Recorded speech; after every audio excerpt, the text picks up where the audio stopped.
filed inaccurate and false salens to conceal his enormous wealth. Where our Constitution and our laws require disclosure, he chose the path of concealment. He has lost his moral fitness to serve the people. He has betrayed the public trust. He cannot be Chief Justice a minute longer. I find the respondent guilty of Article 2. At hindi gaganda ang buhay ng ating mga kababayan. Mr. President, ano man ang maging hatol natin sa hapong ito, nais kong sabihin to the Chief Justice and his family, I wish you well. Naway gumaling po kayo sa inyong karamdaman sa lalong madaling panahon.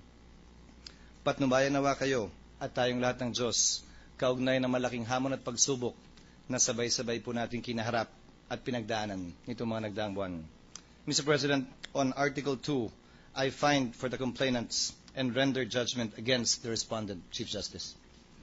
Sa pinakamataas na batas ng bansa, the Constitution above all.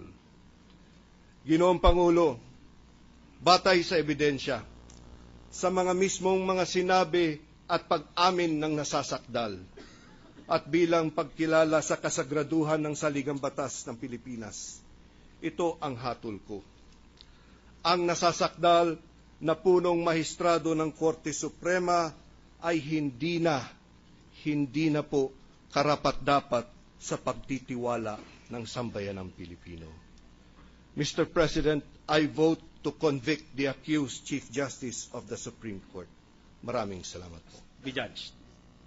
Bumalik na siya dito sa atin, sa piling ng taong bayan, para maranasan niya ang bunga ng kanyang pagkukulang. Sambayanang Pilipino, ang hatol ko po ay guilty. Mr. Chief Justice, I wish you strength and honor. Thank you, Mr. President. Future. Even if the standards of moral fitness for such a lofty position in government were lowered, an acquittal may still be difficult to justify.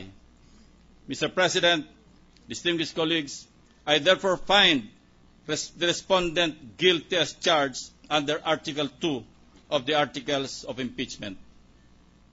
Account.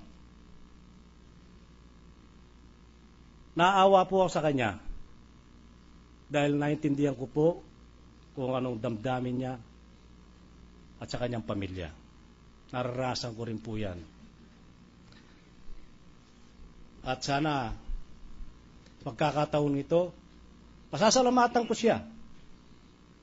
Dahil nung pangalawa kong panalo bilang senador, sa kanya ako nanumpa bilang isang senador. Pasensya na po. Pasensya na po. Ang hatol ko sa inyo, guilty. And widespread distrust on the highest institution of our judicial system. We also lower the bar of public accountability of government officials. It was not easy. It is painful. But we must do it. I therefore vote for removal from public office. I vote to convict. We must be very, very careful and very, very fair in making this decision, because what we do today will reverberate throughout our social and political history, affecting generations beyond ours.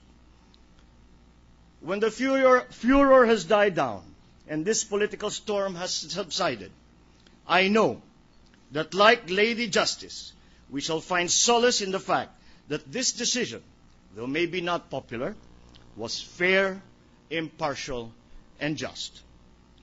On the arguments presented and on the ground that the presumption of innocence has not been overcome, I vote to acquit the Chief Justice of the Supreme Court.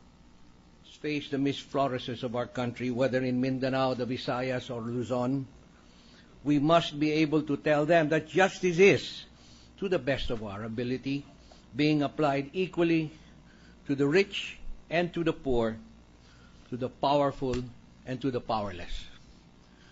The Senate Impeachment Court must restore the people's faith in the judicial system.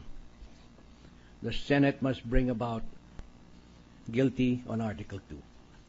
To convict him is to uphold the rule of law and will send the signal to the entire nation that the rule of law should be respected, and it should strike fear in the hearts of all those who wish to violate our laws and disrespect our Constitution. For this reason, I find the Chief Justice guilty. 3. Any violation is sufficient cause for removal or dismissal of an ordinary public employee. Ang patakarang pinapatupad para sa pangkaraniwang empleyado ng gobyerno ay dapat ding ipatupad sa punong maestrado, sapagkat tayong lahat ay pantay-pantay sa ilalim ng batas. Ang batas para kay Juan ay batas din para kay Renato.